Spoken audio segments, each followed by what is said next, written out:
Hello les amis, j'espère que vous allez bien. Ce soir, j'aimerais partager avec vous une énergie. Vous savez, dans la vie de tout être humain, il existe des périodes compliquées. Il existe des moments difficiles. Il existe des temps où on a l'impression que le ciel n'est pas concerné par notre situation.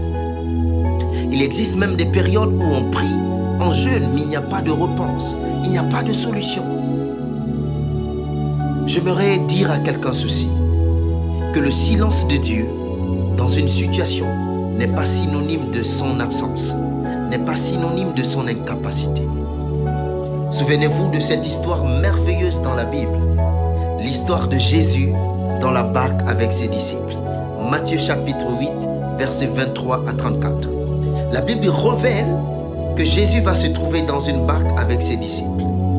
Et dans cette histoire, c'est que soudainement, la mer va se déchaîner, la mer va se fâcher, les flots vont se mettre dans leurs états. Les disciples pris de peur vont se mettre à se crier d'une voix forte, « Maître, sauve-nous car nous périssons ». Moi, ce qui m'intrigue dans cette histoire, c'est que le maître des temps et des circonstances était endormi. Jésus était endormi. J'aimerais partager avec toi cette énergie.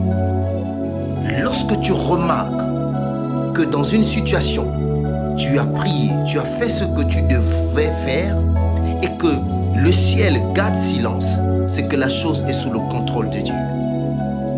J'aimerais le redire autrement. Certainement tu as prié, certainement tu as jeûné par rapport à ce que tu vis, mais tu as l'impression que tout est silencieux. C'est un silence absolu. Sois rassuré. Lorsque le ciel est silencieux face à une situation dont on a interpellé sa faveur, c'est que la chose est sous le contrôle de Dieu. J'espère que cette énergie te trouvera de là où tu te trouves. J'espère que cette énergie te fera croire que la condition sine qua non, c'est d'avoir Jésus dans sa barque.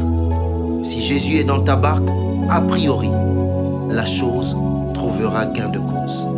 Que Dieu te bénisse. Shalom.